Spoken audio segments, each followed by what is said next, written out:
Com alegria e satisfação que cumprimentamos os nossos amigos e irmãos do portal Escola Dominical, com a gloriosa paz de nosso Senhor e Salvador Jesus Cristo. Estamos iniciando mais uma pré-aula, como ficou conhecida esta ferramenta do portal Escola Dominical, que tem como objetivo fazer com que os irmãos, no início da semana, por isso que nós postamos esta aula prévia no início da semana, já comecem a preparar a sua aula da Escola Bíblica Dominical. Nós não nos cansamos de dizer que a aula tem de ser preparada já no início da semana. No domingo nós temos o coroamento de todo o período de pesquisa, todo o período de estudo e de oração que os professores e alunos tiveram ao longo da semana. Por isso nós disponibilizamos esta ferramenta, por isso nós colocamos durante a semana os esboços, não é? No site do portal Escola Dominical, e no Twitter, no Facebook, no LinkedIn do portal Escola Dominical, os irmãos veem também ali vários links para outros vídeos, para outros esboços, a fim de que os irmãos possam estudar durante toda a semana e no sábado à noite, às 19 horas, horário de Brasília. Você que é da região norte, da região nordeste, que não está no horário de Brasília, é 18 horas para você. Mas às 19 horas, aqui o horário de Brasília, nós temos a aula, aqui mesmo nesta sala, do estudo dos professores da Escola Bíblica Dominical, aqui na Assembleia de Deus, Mistério do Belém, aqui na sede em São Paulo, e nós então esperamos que os irmãos venham. Os irmãos podem fazer pergunta pela internet, e nós estaremos aqui à disposição dos irmãos, para que os irmãos possam concluir com a interatividade que é própria da Escola Dominical, o estudo durante toda a semana. Estamos estudando neste primeiro trimestre de 2013, Elias e Eliseu, um ministério de poder para a igreja. Nosso comentarista é o pastor José Gonçalves, lá de Água Branca, no estado do Piauí. Elias e Eliseu, um ministério de poder para toda a igreja. E hoje nós iremos estudar a lição de número 4, Elias e os profetas de Baal. Todo mundo conhece essa história, né? Quando se fala do profeta Elias, já se lembra do fogo que caiu do céu no Monte Carmelo, e ali nós tivemos a demonstração que só o Senhor é Deus. Esta lição parece que está na sequência da lição passada, né? Que foi no final da seca. Nós estudamos a lição número 3, que houve 3 anos e 6 meses de seca.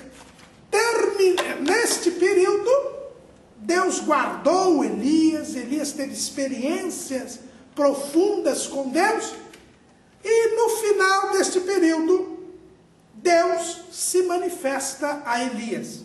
É o que está escrito lá no capítulo 18, versículo 1 do primeiro livro dos Reis. E sucedeu que depois de muitos dias, a palavra do Senhor veio a Elias no 3º ano, dizendo: vai, mostra-te a Acabe, porque darei chuva sobre a terra. Nós já falamos isso em aulas passadas, mas nunca é demasiado repetir. Isto é a prova de que Elias, quando deu a palavra profética, ele não sabia, primeiro, quanto tempo ia durar a seca. Segundo, não dependia dele a duração da seca, dependia de Deus. Então aquela história que os triunfalistas dizem, que Elias determinou, e que só ia chover depois que ele quisesse que chovesse, não é verdade. Está escrito aqui. Deus disse para Elias: vai, mostra-te a Acabe, porque darei chuva sobre a terra. Ou seja, o tempo da seca, a própria seca, foi uma determinação de Deus, e não do profeta. E Deus disse: está na hora de se mostrar a Acabe. E Elias, obedientemente, como ele fez quando se mostrou a Acabe para dizer que não ia chover, como ele fez quando foi para a beira do ribeiro de Querite, como ele fez quando ele foi para Sarepta de Sidom, ele agora vai se mostrar ao rei Acabe. Elias sempre andava na direção de Deus. Ele sempre seguia a orientação de Deus. Para que eu e você termos um ministério de poder, para que a igreja possa ter um ministério de poder, ela tem que seguir a direção de Deus. Ela tem que estar em comunhão com Deus, para ouvir a voz de Deus e atender à voz de Deus.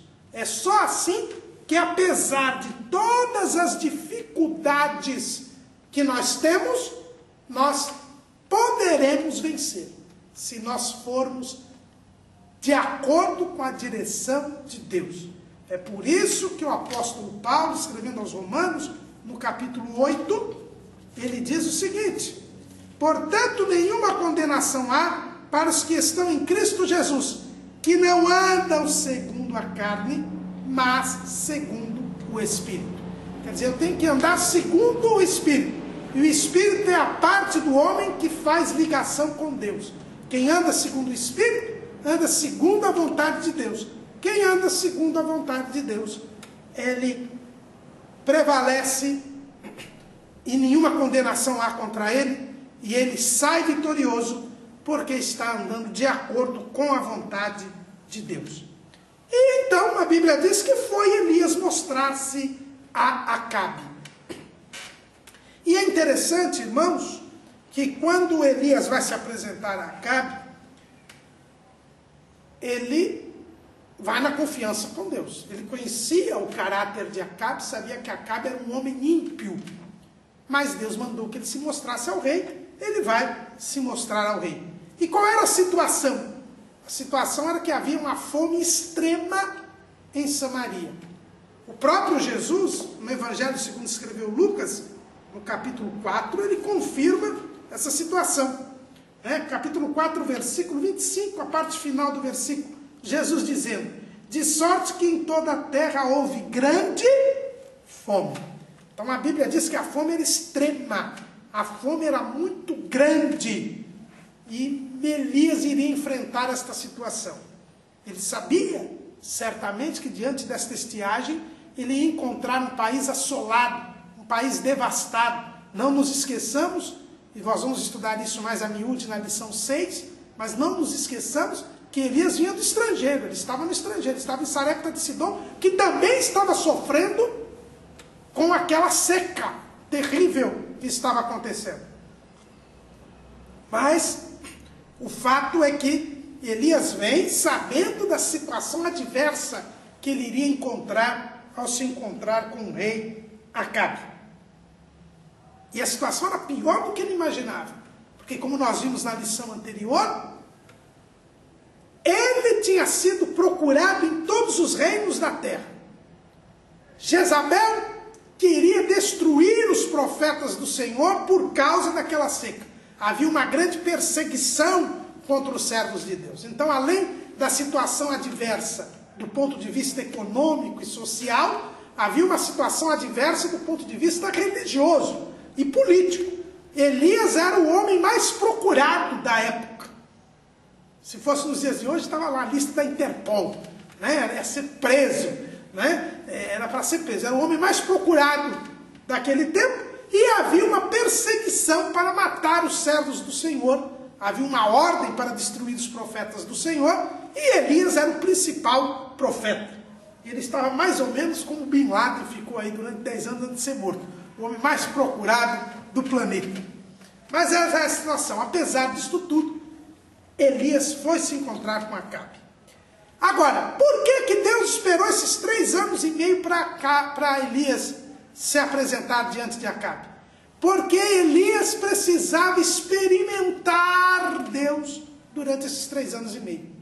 Ele já era um homem de oração, ele já era um homem zeloso pela palavra de Deus, era um homem que tinha comunhão com Deus, quando ele proferiu a palavra dizendo que não ia chover. Mas durante esses 3 anos e meio, Elias foi integralmente sustentado por Deus. Ele pôde experimentar quem era Deus. Ele pôde sentir na pele que Deus era o único e verdadeiro Senhor. E é depois que ele está provado e aprovado, é que ele aparece de novo diante do rei. Então nós temos que aprender isso, irmãos. Para que nós tenhamos um ministério de poder na igreja, nós temos que ser como Elias. Chamados por Deus, fazemos a obra de Deus, mas temos que estar preparados para ser provados por Deus, para que então, aprovados, possamos desempenhar o nosso ministério. As pessoas que são chamadas por Deus não podem sair logo para a obra. Não. Elas primeiro têm que ser provadas. Só depois que elas forem aprovadas é que elas estão em condição de ficar à frente do povo de Deus. Isso tem muita gente hoje que não observa, queima etapas e acaba sendo reprovado, sendo censurado, sendo repreendido pelo Senhor. Elias ficou 3 anos e meio numa escola, como disse num estudo na escola bíblica de 2011, se não me falha a memória, o pastor Ivanildo, pastor aqui do Ministério do Belém, no setor de Carapicuíba, que é uma cidade aqui da Grande São Paulo, ele nos ensinou a escola de Elias. Elias teve que passar por esta escola, ser provado, para então ser aprovado e continuar a fazer sinais e maravilhas no meio do povo de Deus. Nós temos que ser aprovados. Né? Se não me engano, é na Epístola aos Romanos, não tenho bem certeza aqui, vamos ver se a memória não nos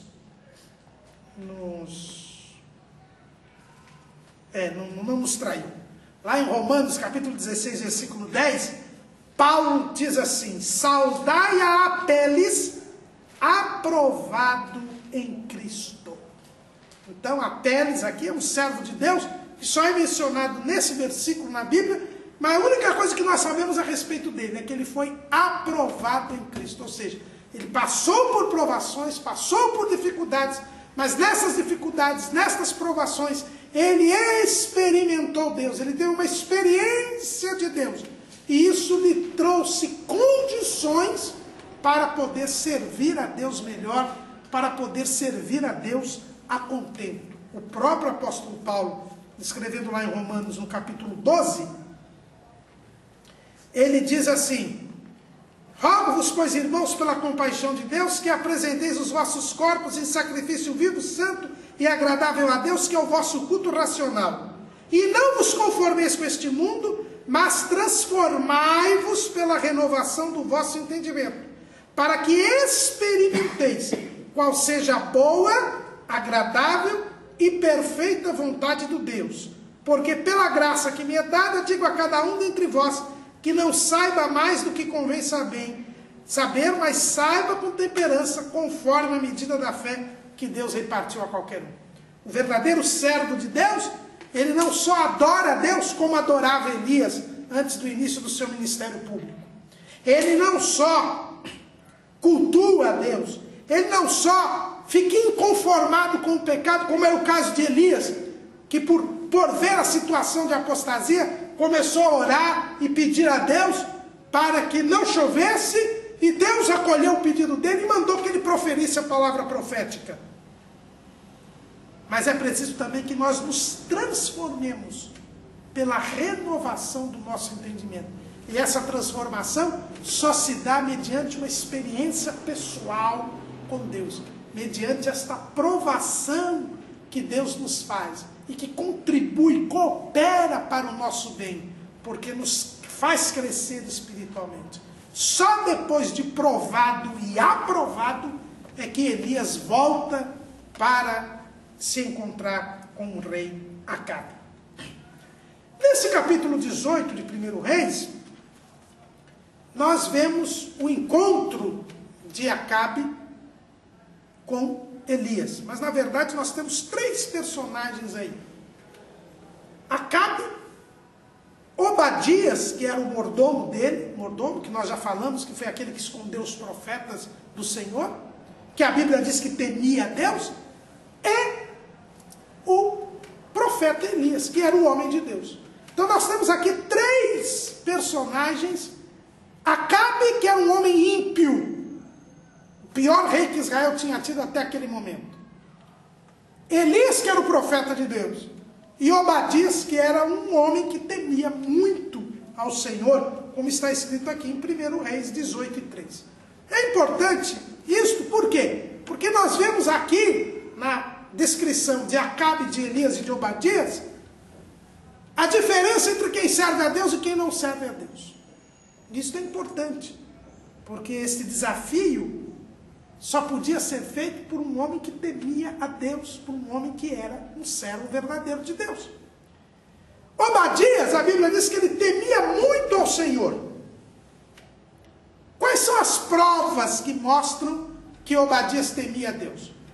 Bastava a Bíblia ter dito que ele temia a Deus, e nós já iríamos crer que ele era um homem temente a Deus.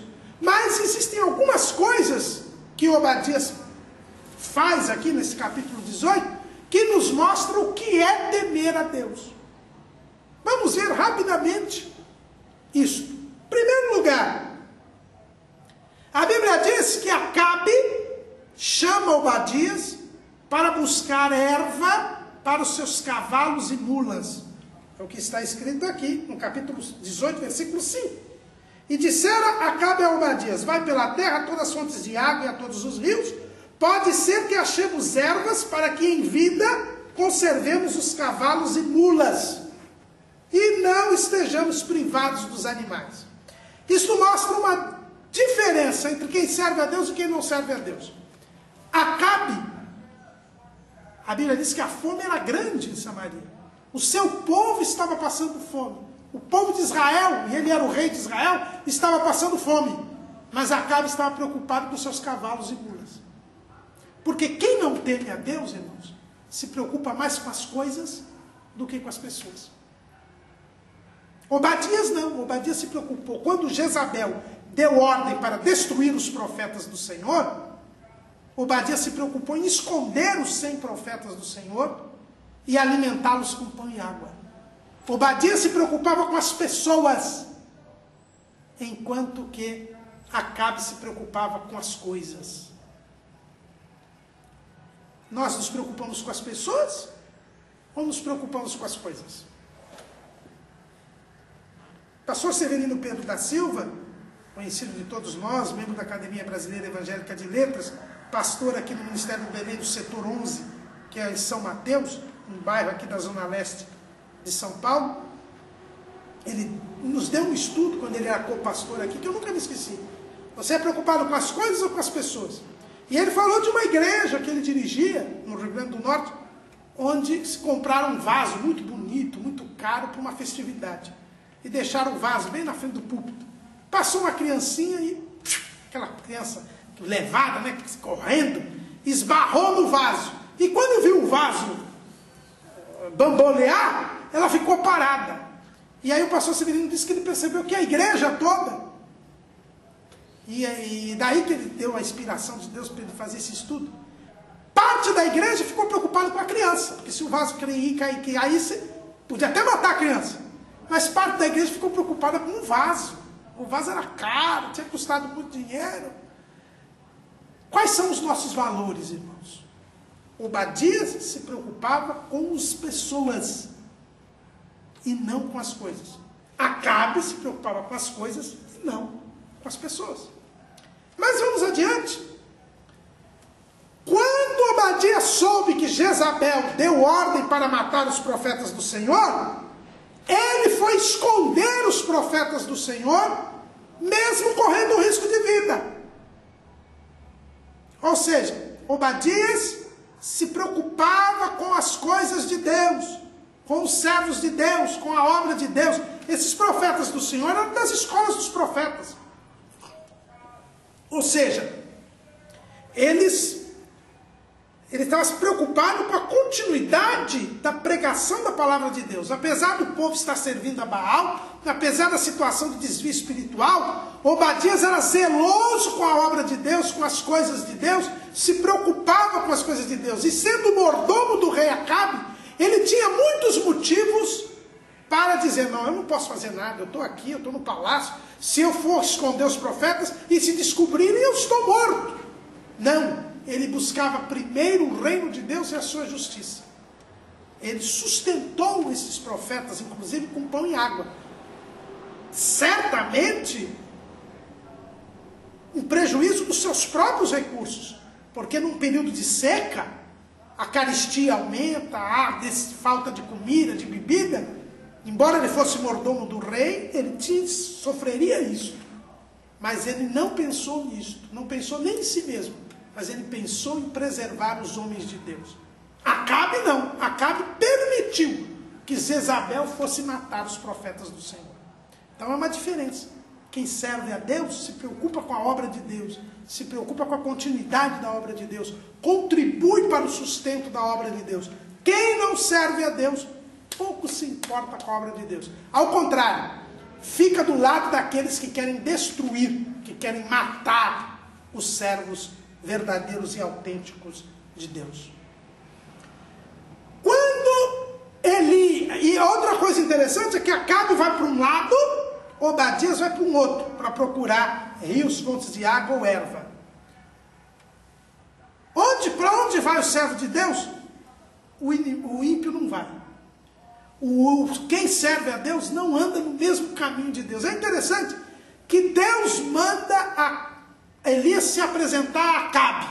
Mas em que caminho que Elias está? Não está no caminho de Acabe, está no caminho de Obadias. Ele se encontra com Obadias, ele não se encontra com Acabe. Por quê? Porque um homem de Deus só anda no caminho do homem de Deus. Um homem de Deus só anda no caminho que o servo de Deus anda. Ele não andava no caminho de Acabe. Ele tinha que se apresentar para Acabe, mas ele se encontra com Obadias.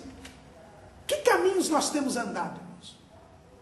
O salmista, no Salmo 1, ele é bem claro, dizendo: bem-aventurado o varão que não anda segundo o conselho dos ímpios, nem se detém no caminho dos pecadores. Qual é o caminho que você tem andado? O caminho dos pecadores?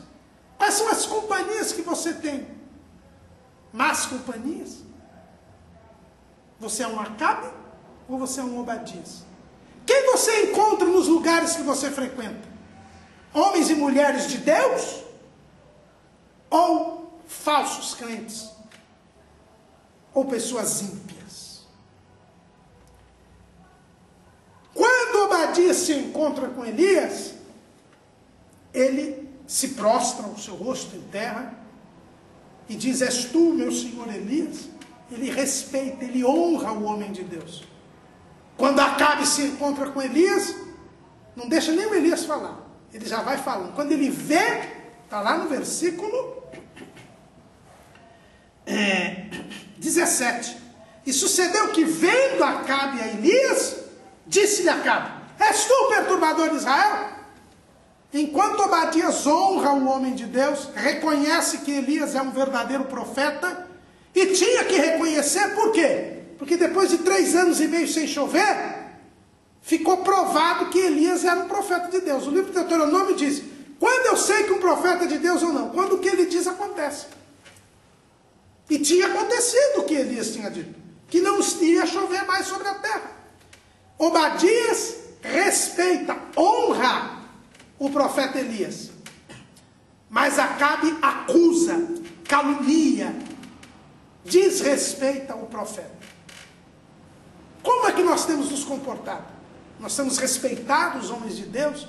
Temos sido reverentes com os homens de Deus? Ou nós somos desrespeitosos, irreverentes, insultamos, caluniamos? Você é um Acabe ou é um Obadias?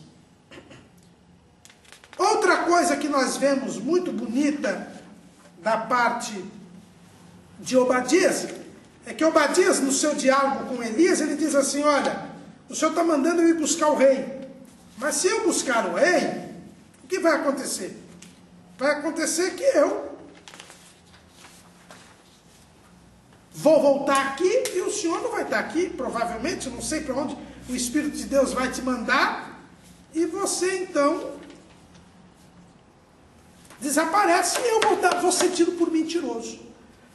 Ou seja, Obadias, ele queria servir bem ao rei Acabe, e não tinha pior patrão do que o rei Acabe. A Bíblia diz que ele era o pior rei que tinha tido sobre Israel até então. Mas Obadias, como servo de Deus, queria servir com dedicação ao rei Acabe. Porque ele sabia que ele não estava servindo a Acabe. Ele estava servindo a Deus. Eu e você, que somos empregados, funcionários públicos, temos chefes, temos patrões, nós temos que servir a Deus e não a eles. Por isso nós devemos servi-los a Ele com dedicação. Paulo, escrevendo aos Efésios, no capítulo 6, ele diz assim: vós servos, obedeceis a vossos senhores segundo a carne, com temor e tremor, na sinceridade de vosso coração, como a Cristo, não servindo à vista, como para agradar aos homens, mas como servos de Cristo, fazendo de coração a vontade de Deus, servindo de boa vontade como ao Senhor, e não como aos homens. O seu patrão, o seu chefe é ímpio, é desonesto, é incrédulo, é ateu, é imoral. Isso não justifica você não fazer o seu trabalho direito. Porque você não está servindo a eles. Você está servindo como ao Senhor. Obadias mostra que ele era um homem temente a Deus, porque ele servia assim ao rei Acabe. Acabe, por sua vez, como nós vimos, se preocupava mais com as coisas do que com as pessoas. Era um instrumento de morte. Porque Obadias disse: se eu disser para ele que o senhor está aqui, e eu trago, e o senhor, o Espírito de Deus levou o senhor não sei para onde, ele me mata. Apesar de ser um homem de confiança de Acabe, uma simples informação errada era possível que Obadias fosse morto por Acabe. Por quê? Porque quem não serve a Deus é um instrumento de morte, é um matador. Agora, quem serve a Deus é um instrumento de vida. Obadias preservou a vida daqueles profetas. Acabe caluniava o profeta de Deus e ele só pensava em si mesmo. Ele não pensava no povo. O povo estava morrendo de fome e ele não estava nem aí. Ele estava preocupado com os cavalos e as mulas, para que elas tivessem capim para comer, para que esses animais tivessem capim para comer, para que ele não ficasse sem os animais. Quando Elias se encontra com Acabe, nós vemos novamente a diferença entre quem serve a Deus e quem não serve a Deus. O que nós vemos? Nós vemos que o rei mostra todo o seu rancor e o seu ódio, porque chama o profeta de perturbador de Israel. Enquanto que Elias, sem perder o respeito com o rei, diz: eu não sou perturbador, não. Quem tem perturbado Israel é o Senhor e a sua família, porque vocês deixaram de servir a Deus e passaram a seguir a Baal. E diante desta palavra dura, o profeta diz assim: olha, junta todo o povo no Monte Carmelo, que eu quero falar com o povo. E Acabe aceitou esse convite. Veja bem que Elias não disse o que ia fazer. Ele só falou para reunir o povo. E ele queria mostrar que tinha encontrado Elias. Porque quando ele chama Elias de perturbador de Israel, com certeza era essa propaganda que era feita naqueles dias. Está parando de chover? Não é porque Baal não é Deus. Baal é Deus, mas acontece que Baal está bravo com o profeta Elias. Enquanto nós não acabarmos com Elias, não volta a chover sobre a terra. Era essa conversa mentirosa de Jezabel e dos profetas de Baal e de Azera. E quando Elias pediu para que se juntasse o povo no Monte Carmelo, Acabe imediatamente disse: ótimo, eu vou pegar o profeta, vou mostrar para o povo que eu achei o profeta. E ele escolheu o melhor lugar. Por quê, irmãos? Porque o Monte Carmelo, que é um pico que fica numa cadeia montanhosa ali em Israel, a região norte de Israel, o Monte Carmelo era um lugar de antiga adoração a Baal. Quando nós lemos a história do Monte Carmelo, por ser um monte alto, de uma cadeia montanhosa, sempre foi usado para adoração a falsos deuses. Então era como, mais ou menos, como se Elias tivesse dito: olha, vamos juntar o povo no seu campo. Não é? Como se fosse pegar aí um time de futebol e dizer, olha, eu quero desafiar vocês no seu estádio. Quando o time joga em casa, ele já leva vantagem por jogar em casa. Não é? Tem alguns times de futebol aí que são conhecidos pelo fato de seus estádios serem verdadeiras fortalezas, onde dificilmente eles perdem. Foi o que fez Elias, junto o povo lá no Monte Carmelo. Ele falou, que bom, se fosse aqui. Em Jerusalém não podia ser, porque aqui era o reino do norte.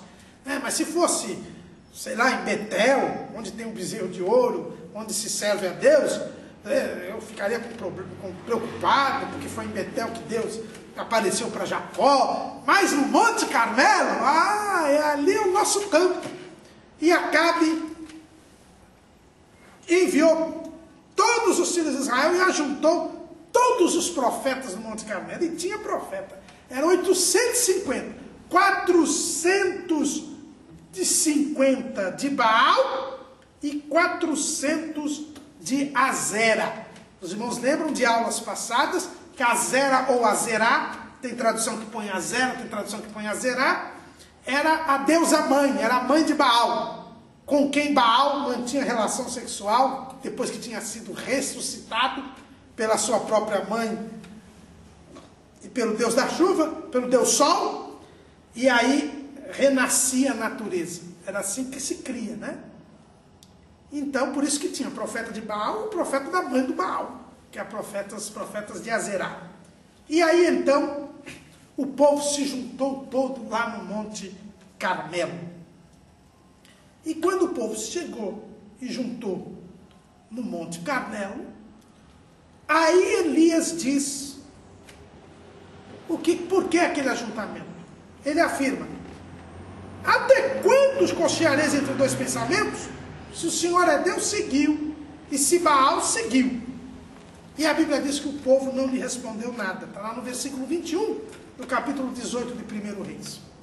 O que a gente percebe aqui, irmãos? Em primeiro lugar, é que precisou ficar uma seca de 3 anos e meio, precisou o povo passar fome, para o povo desconfiar que Baal não era Deus. Porque quando a gente vê aqui e fala, até quando cocheareis entre dois pensamentos, quem é Deus? É Deus ou é Baal? A nossa tendência é achar que Deus estava que o povo estava deixando Deus e indo para Baal. Mas não era isso que tinha acontecido. O povo já tinha abandonado Deus faz tempo. O povo estava com Baal. Aquela seca fez o povo começar a desconfiar de Baal. Ou seja, começou a achar que Baal não era Deus coisa nenhuma, porque já tinha passado 3 primaveras e nada de chover. Mas não dizia que quando Baal renascia na primavera, copulava com a sua mãe, não voltava à vida? Mas não tinha chovido nada. Já 3 vezes que não acontecia nada. Aí o povo começou a desconfiar de Baal. Então não é que ele estava deixando Deus indo para Baal. Ele estava deixando Baal e indo em direção a Deus. Mas apesar de tudo isso, o povo ainda achava que podia ser que Baal fosse Deus mesmo. Podia ser que Baal estava bravo com Elias e que tinha que pegar Elias e dar um jeito em Elias para voltar a chover. Então nós percebemos aqui, irmãos, que há um problema muito sério quando eu tenho apostasia. Quando eu estou na situação da apostasia, a pessoa está cega. Eles ainda desconfiavam que Baal não era Deus. E é por isso que Elias chama a atenção do povo. Vocês estão cocheando entre 2 pensamentos. Vocês estão vacilando. E a vacilação, irmãos, é uma situação espiritual extremamente preocupante e perigosa. A vacilação, ela leva à falta de vida espiritual. Por isso que o profeta Isaías diz numa profecia, tirarei da sua mão o cálice da vacilação. Porque quem vacila está perdido. A vacilação, ela é resultado do abandono de Deus e da sua lei. Por que o povo estava cocheando entre dois pensamentos? Porque, como nós já estudamos na primeira lição desse trimestre, se distanciou grandemente de Deus, paulatinamente, e agora eles estavam completamente distantes de Deus. A vacilação é o resultado do abandono de Deus e da sua lei. É por isso que nós temos que ler a Bíblia todo dia, por isso que nós temos que ter uma vida de oração, por isso que nós temos que buscar a Deus continuamente, porque senão nós vamos vacilar. E a vacilação nos leva à impotência espiritual. Veja que o povo não respondeu nada. O povo estava inerte. O povo estava sem força espiritual, porque tinha vacilado. A vacilação produz paralisia espiritual. E então Elias diz, olha, vocês têm que se definir. Quem é Deus? É Deus ou é Baal? Não pode os dois. Você não pode servir aos dois. Ou serve a Deus, ou serve a Baal. E aí então Elias faz uma proposta. Ele diz assim, olha, só eu fiquei de profeta. Nós vamos ver na próxima aula que esse só eu fiquei de profeta, que não era verdade. Porque Elias tinha recebido a informação de Obadias, que só Obadias tinha escolhido 100 profetas. Então tinha 101, pelo menos. Mas ele disse, só eu fiquei para o profeta. Então, na verdade, esse pensamento de Elias vai ter suas consequências, nós vamos ver na próxima aula. Mas vocês agora são 450. Então vamos fazer o seguinte, peguem 2 bezerros, vocês escolhem um bezerro, e sacrificam a Baal. E eu vou sacrificar o outro bezerro para Deus. O Deus que for verdadeiro, ele vai responder com fogo. E aí então, nós vamos saber quem é o verdadeiro Deus. E o povo aceitou isso. O que a gente percebe, irmãos, aqui? A gente percebe que o povo de Israel era um povo que precisava de sinais.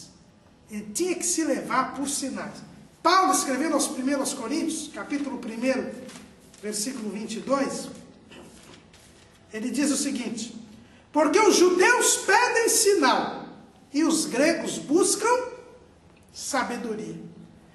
No ministério de Jesus, nós também tivemos esse comportamento do povo de Israel. Lucas, capítulo 11, no versículo 16, a Bíblia diz assim, e outros tentando-o, quer dizer, tentando a Jesus, pediam-lhe um sinal do céu.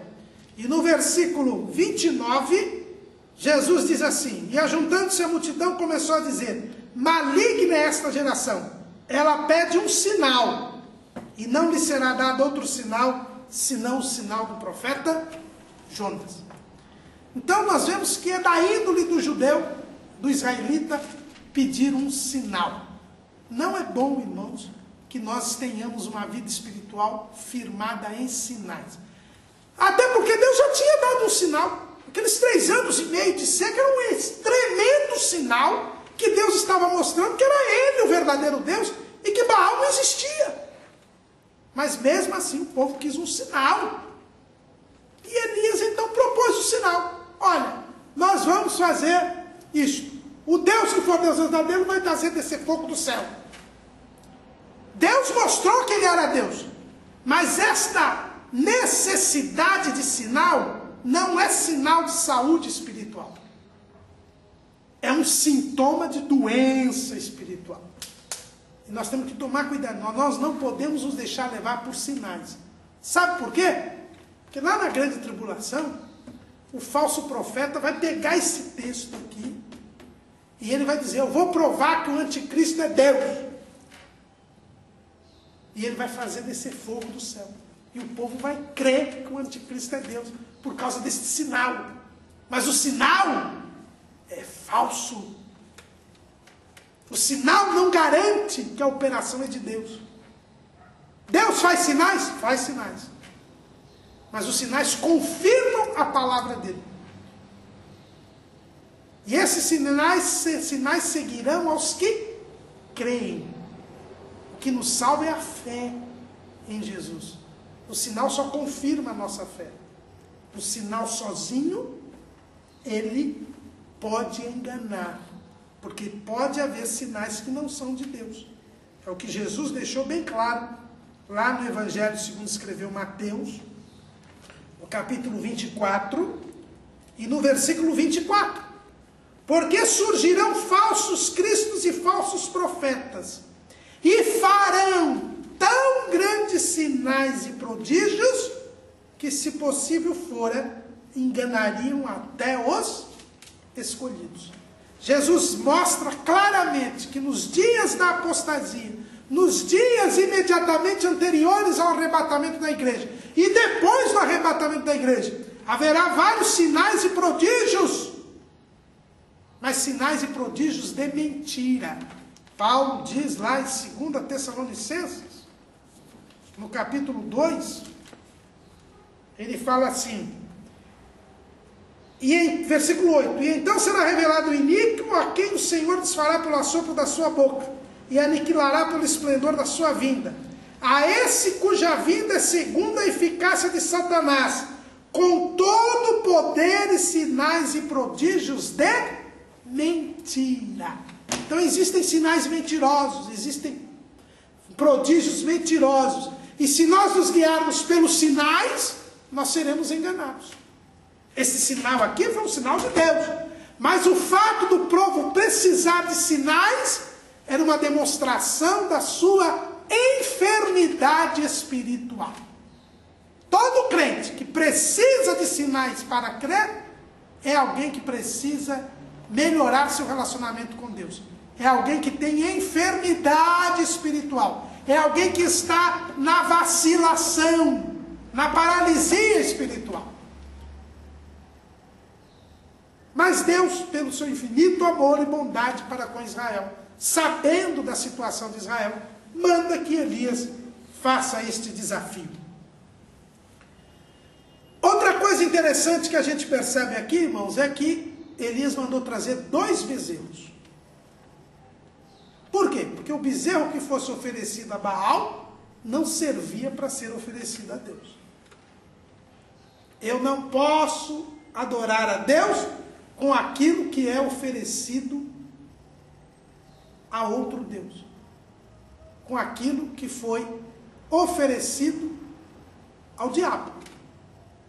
Eu tenho muitas preocupações hoje em dia, irmãos, quando nós vemos, por exemplo, alguns instrumentos musicais feitos e criados para cultos afro-brasileiros sendo usados nos cultos, nos nossos cultos.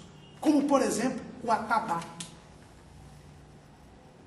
Ele foi criado e a sua partida é para a invocação de demônios. Foi para isso que ele foi criado. Como é que nós podemos louvar a Deus com uma coisa dessa? Que foi feita para invocar o demônio. O bezerro que é oferecido a Baal não pode ser oferecido a Deus. É por isso que Elias pediu 2 bezerros.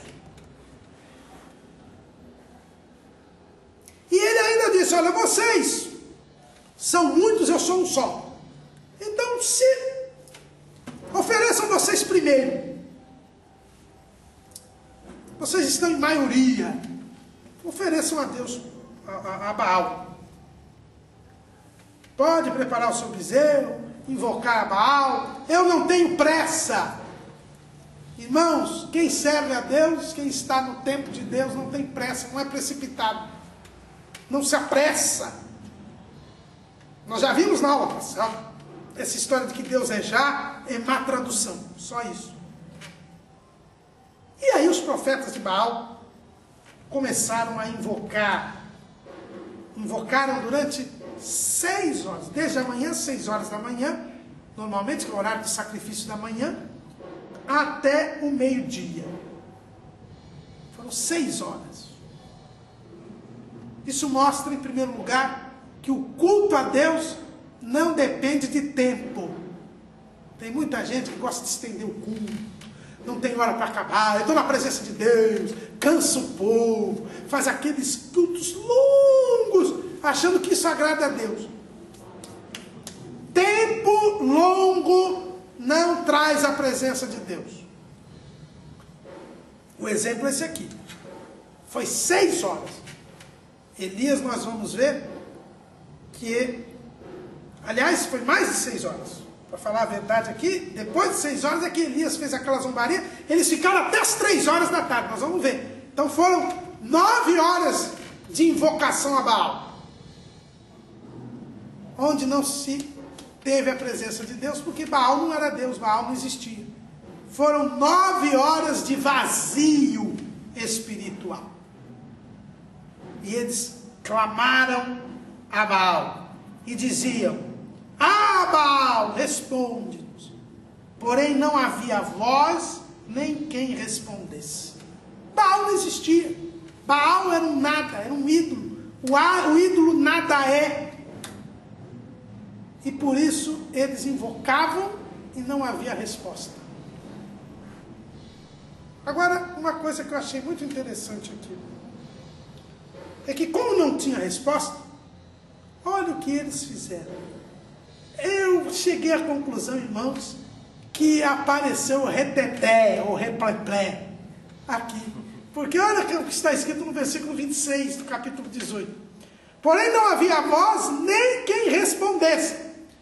E saltavam sobre o altar que se tinha feito. Aí começa o pulo, começa a aeróbica espiritual, começa a dança gospel, começa o rebuliço, começa a movimentação do corpo. Por quê? Porque há um vazio espiritual. Eles clamaram a Baal. Baal não respondeu. Baal não ouviu. Baal não falou. Baal não mandou fogo. Então vem o pulo. Vem o pulo, vem o salto, vem a aeróbica, vem a dança, vem a coreografia. O que nós estamos vendo hoje, irmãos? Profetas de Baal que estão em pecado, que vivem no pecado e que clamam a Deus. Não clamam a Baal, clamam a Deus. Mas Deus também não responde.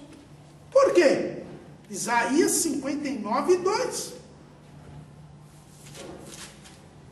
Mas as vossas iniquidades fazem divisão entre vós e o vosso Deus, e os vossos pecados encobrem o seu rosto de vós, para que vos não ouça, porque as vossas mãos estão contaminadas de sangue, e os vossos dedos de iniquidade, os vossos lábios falam falsamente, a vossa língua pronuncia perversidade. Lá em João, isso é no Antigo Testamento, irmão Caramuru, então vamos no Novo. João, capítulo 8, capítulo 9, versículo 31. Ora, nós sabemos que Deus não ouve a pecadores, mas se alguém é temente a Deus e faz a sua vontade, a esse ouve. O que nós temos visto hoje, irmãos? A mesma coisa que Elias viu com os profetas de Baal, que o povo viu com os profetas de Baal e de Azera. Quem está em pecado, quem vive de maneira pecaminosa, invoca a Deus, mas Deus não responde. Eles invocaram a Baal. Baal não era Deus, não podia responder.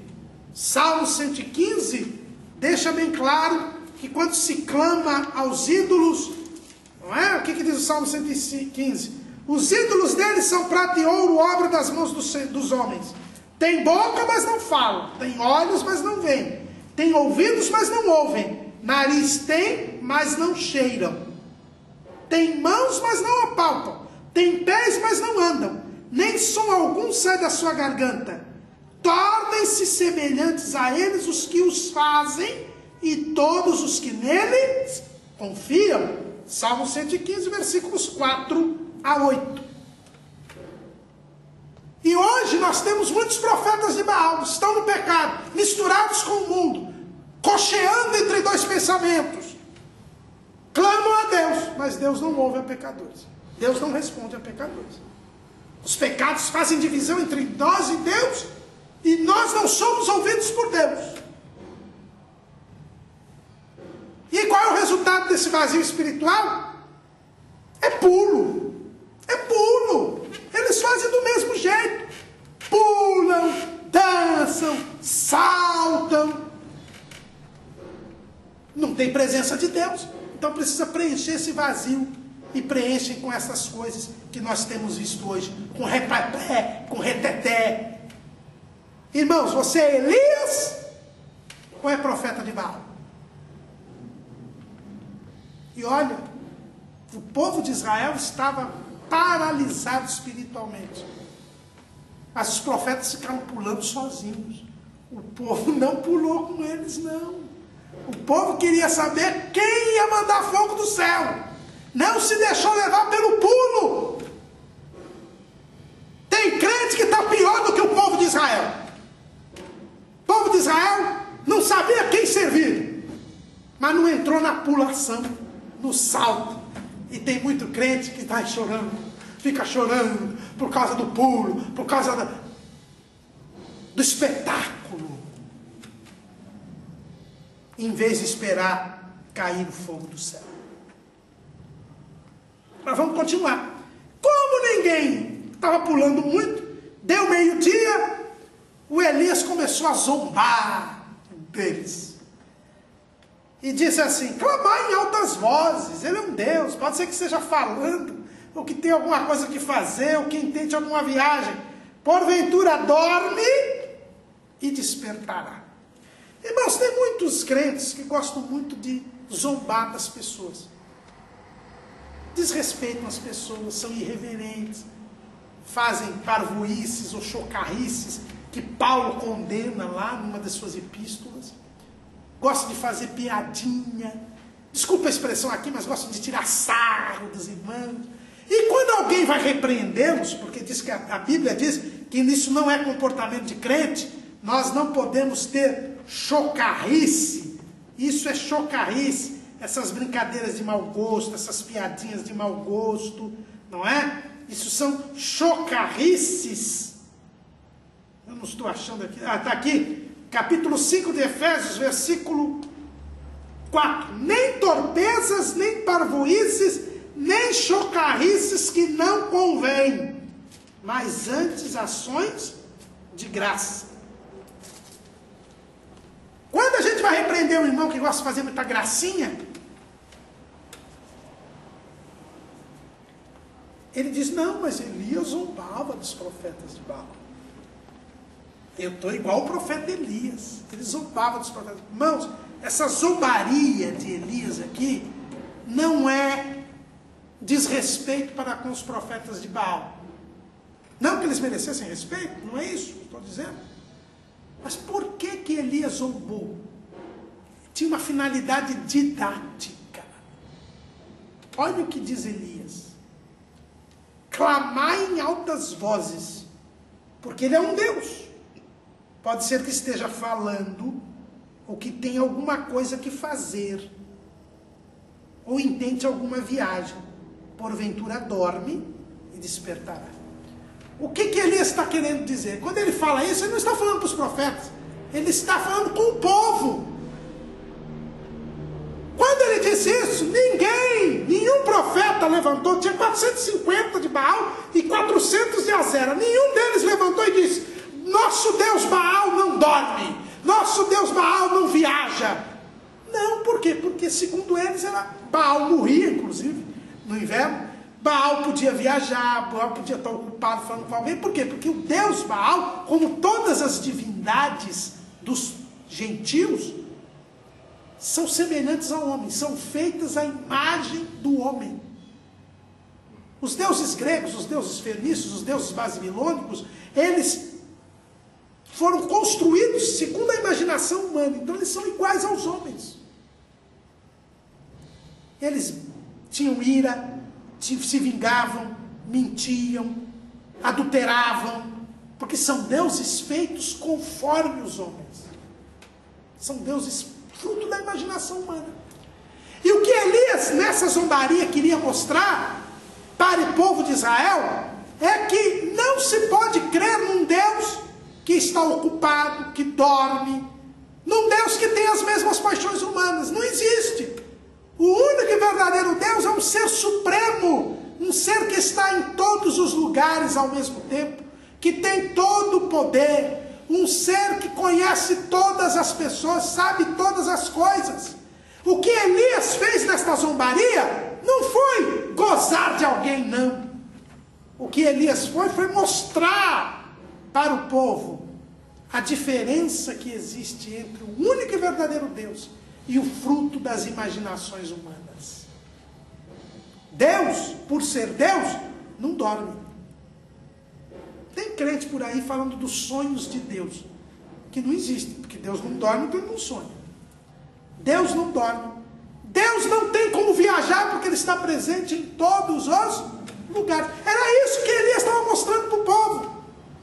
E quando ele disse isso, os profetas de Baal e de Azera assumiram que o seu Deus era um Deus fajuto, era um Deus que não era onipresente, nem onisciente, nem onipotente. Tanto que eles acolhem a sugestão de Elias. E aí vem a segunda coisa. Depois do replé, do reteté, vem a gritaria. Clamaram, pois, em altas vozes. E se retalharam com facas e com lancetes, conforme o seu costume, até derramarem sangue sobre si. Diante do vazio espiritual, veio o pulo, veio o espetáculo. Agora vem a gritaria. Tem muita gente, irmãos, que acha que o culto a Deus tem que ser o culto com poder. É com gritaria. Quanto mais se gritar, quanto mais se tiver um frenesi, quanto maior barulho tiver, que Deus está presente. Pastor Cícero Canuto de Lima, que dirigiu esta igreja do Belém durante algumas décadas, antes do pastor José Wellington, ele sempre dizia que muito barulho é sinal que a lata está vazia. Enche uma lata com água, bate na lata, ela não faz tanto barulho. Mas se a lata estiver vazia, ela faz muito barulho. O homem cheio do Espírito Santo, ele não faz muito barulho, não. Se ele se preocupa muito com barulho, é porque ele está vazio. Mas o povo quer ser impactado. E, além deles gritarem mais, assumindo que Baal podia estar dormindo, podia ter viajado, eles ainda começaram a se retalhar, conforme o seu costume, para derramar o sangue, para chamar a atenção de Baal. O valor do sangue entre os judeus era muito grande. E retalhar, e fazer derramar o próprio sangue, era uma cena repugnante, uma cena que causava impacto. Quem não tem Deus, quem está no vazio, pula, faz repleplé, grita e causa espanto no povo. Faz coisas para o povo se espantar. Porque não tem Deus. Porque a presença de Deus não está. Deus não está presente. Então você inventa coisas. Esse era o culto a Baal. Será que nós não estamos fazendo cultos a Baal por aí? Com repleplé, reteté, com salto, com pulo, com gritaria e com impactar. Cuidado. Nada disso trouxe fogo do céu. Nada disso trouxe a glória de Deus. Qual é o culto que nós estamos tendo, irmãos? Cuidado. Pense bem. O ministério de poder da igreja não pode ter nada disso, porque isso foi feito pelos profetas de Baal e de Azera. Aí, depois de tanta gritaria, tanto pulo, tanto derramamento de sangue, chegou a hora do profeta. Qual foi a hora que o profeta esperou? Ele esperou a hora da oferta dos manjares. Veja bem lá no versículo 29. E sucedeu que, passado o meio-dia, profetizaram eles até que a oferta de manjares se oferecesse. Porém não houve voz, nem resposta, nem atenção alguma. Por isso que eu disse que foi até 3 horas da tarde. Por quê? Porque era a hora do sacrifício da tarde. O sacrifício da tarde era 3 horas da tarde. Era a hora 9ª. Se fazia um sacrifício a hora 6ª, a hora 1ª, desculpe-me, que era 6 horas da manhã. Se fazia outro sacrifício a hora 9ª, era o sacrifício da tarde. E depois tinha o sacrifício do entardecer, que era na hora 12ª, 6 horas da tarde. Esses eram os 3 sacrifícios que haviam sido ordenados por Deus na lei de Moisés. E foi na hora 9ª. E o que é a hora 9ª? Vamos abrir a Bíblia lá em Atos, capítulo 3, versículo 1. E Pedro e João subiam juntos ao templo à hora da oração, a hora 9ª. Elias esperou a hora da oração, a hora estabelecida por Deus, a hora do momento de se invocar a Deus. Ele não fez caso de ser apressado. Tudo tem o seu tempo debaixo do céu. Há um tempo para todo propósito. E no tempo da lei, a hora da oração era a hora 9ª. Na hora do sacrifício da tarde. Ele esperou a hora da oração para orar. Elias orou na hora da oração. Então agora, vamos fazer como os muçulmanos. Quando deu 3 horas da tarde, todo mundo vai orar. Não precisa mais orar de madrugada, não precisa mais orar na hora antes de comer, é só orar. Não, porque agora, qual é a hora da oração? Toda hora. Paulo diz lá em 1 Tessalonicenses, capítulo 5, versículo 17. Orai sem cessar. Toda hora é a hora da oração agora. Por quê? Porque nós temos que imitar a Cristo. E o que Cristo está fazendo à direita do Pai? A Bíblia diz que ele está intercedendo por... Desde a hora que ele chegou no céu até agora, ele está orando. E se nós temos que imitar a Cristo, nós temos que orar também. Orar sem cessar. Mas no tempo da lei, a hora da oração era essa. Uma das horas da oração era essa. Eram 3 horas de oração. 3 dias ao dia. Por isso que Daniel orava 3 vezes ao dia. De manhã, à tarde e ao entardecer. No início da noite. Então, ele foi orar na hora certa. Nós temos que cultuar a Deus na hora certa. Elias, quando deu a hora da oração, ele diz, agora chegai-vos a mim. Já dei muito tempo, dei 9 horas e Baal não respondeu. Então agora é minha vez. E o povo se chegou a ele. E qual foi a primeira coisa que ele fez? Reparou o altar do Senhor que estava quebrado. Tem um hino que ninguém mais canta, não está na moda, não é? Mas um hino que eu gostava muito, o hino avulso, que diz assim, em altar quebrado não se oferece sacrifício a Deus.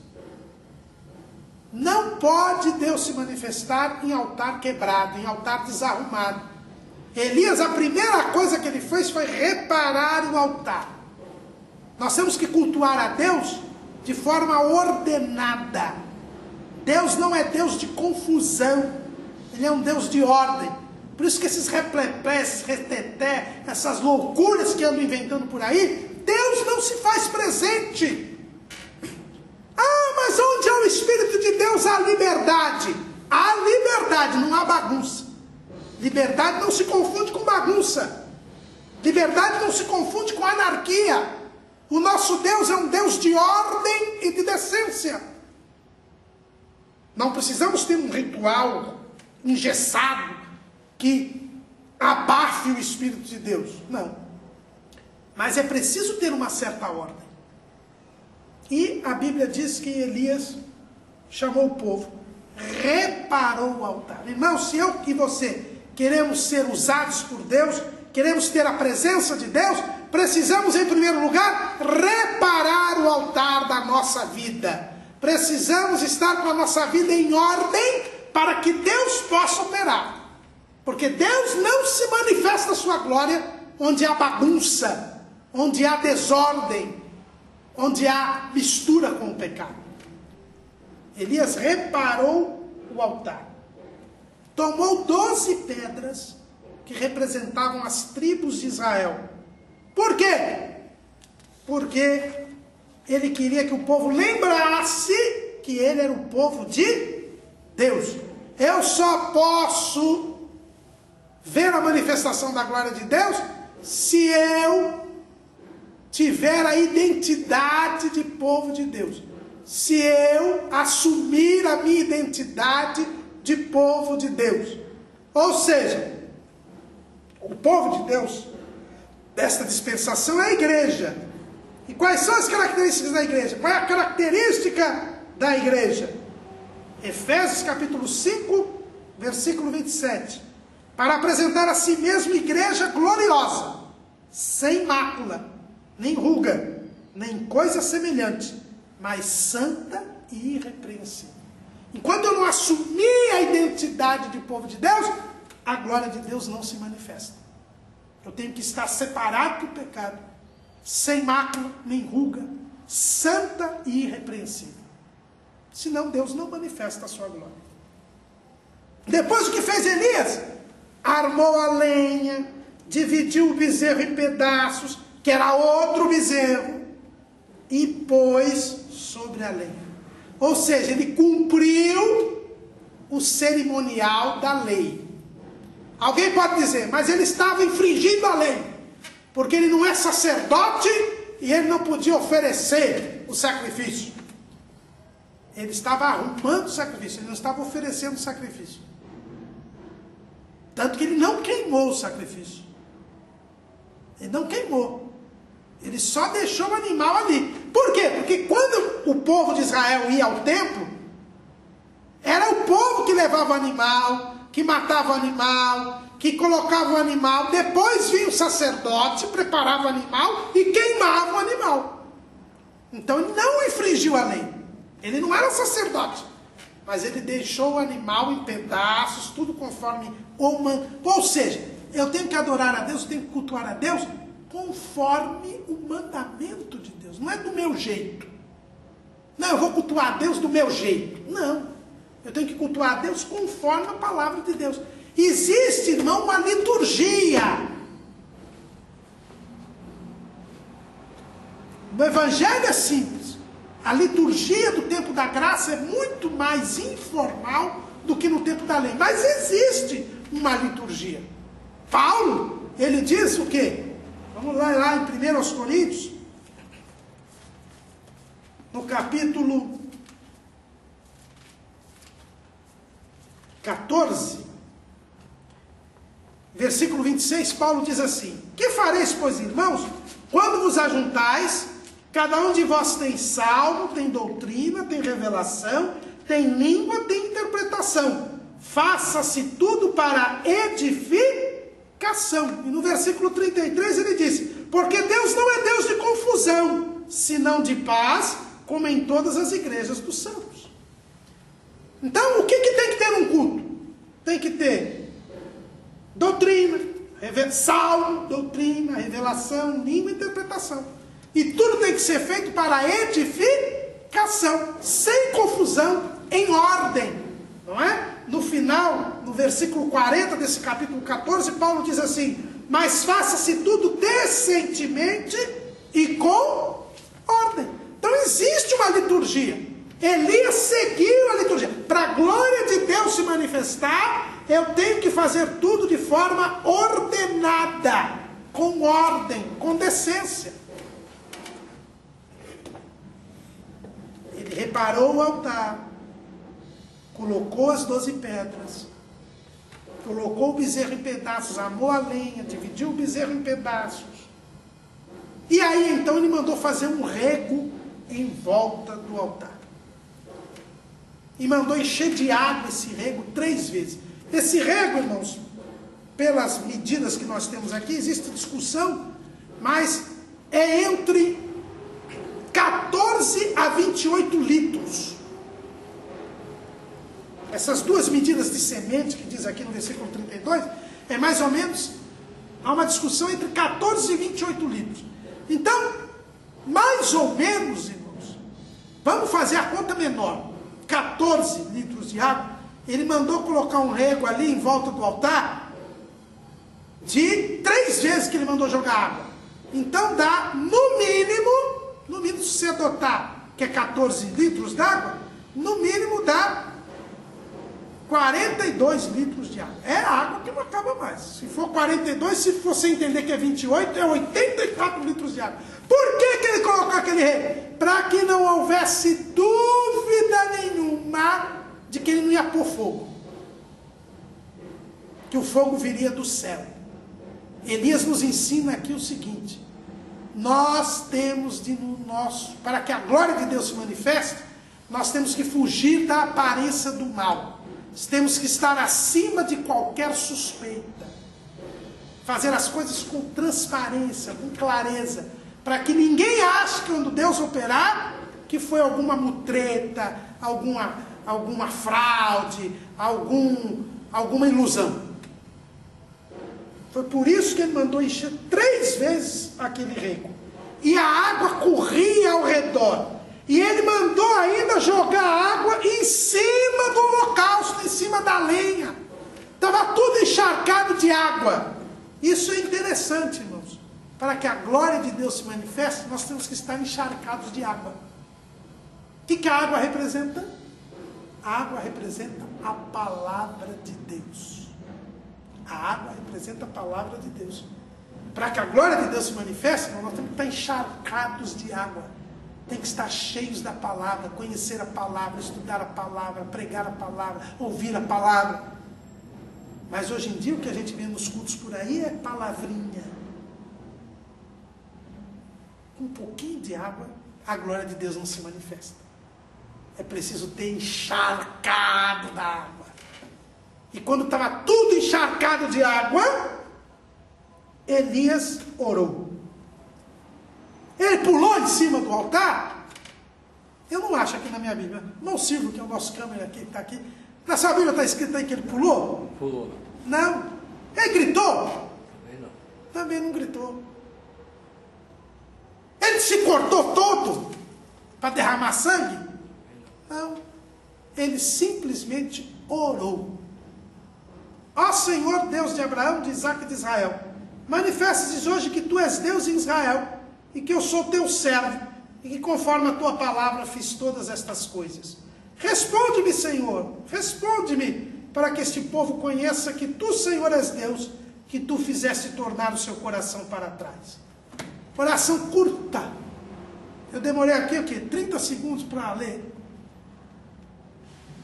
E a Bíblia diz que caiu fogo do céu, lambeu a água, queimou o bezerro, queimou a lenha, queimou as pedras, queimou o pó. E o povo de Deus caiu sobre os seus rostos e começou a dizer: só o Senhor é Deus, só o Senhor é Deus. A glória de Deus se manifestou. Por quê? Porque Elias reparou o altar. Porque Elias fez lembrar a identidade do povo, colocando as 12 pedras. Porque Elias montou o altar conforme a lei, foi obediente à palavra. Porque ele colocou água em volta e derramou água sobre o holocausto, sobre o altar, para ficar acima de qualquer suspeita. Porque ele encharcou de água, ou seja, dando o exemplo de que nós precisamos estar cheios da palavra, ser conhecedores íntimos da palavra. E porque orou na hora que se tinha que orar. Na hora de Deus, fez o que Deus mandou que se fizesse. E aí a glória de Deus se manifestou. E o povo reconheceu que só o Senhor era Deus. Grandes lições nós temos neste episódio da vida de Elias e dos profetas de Baal. Se eu e você quisermos que o fogo do céu caia, que a glória de Deus se manifeste, que almas se convertam, é preciso que nós abandonemos o espetáculo, o salto, o pulo, o espanto, a gritaria, e nos voltemos a Deus, reparemos o nosso altar, assumamos a identidade de povo de Deus, vivendo, portanto, de uma forma diferente do mundo. Cumpramos a liturgia bíblica e oremos a Deus. E assim como aconteceu no Monte Carmelo, Deus irá manifestar a sua glória e as almas serão salvas. Que eu e você possamos ser Elias nestes dias tão difíceis que vivemos. Amém.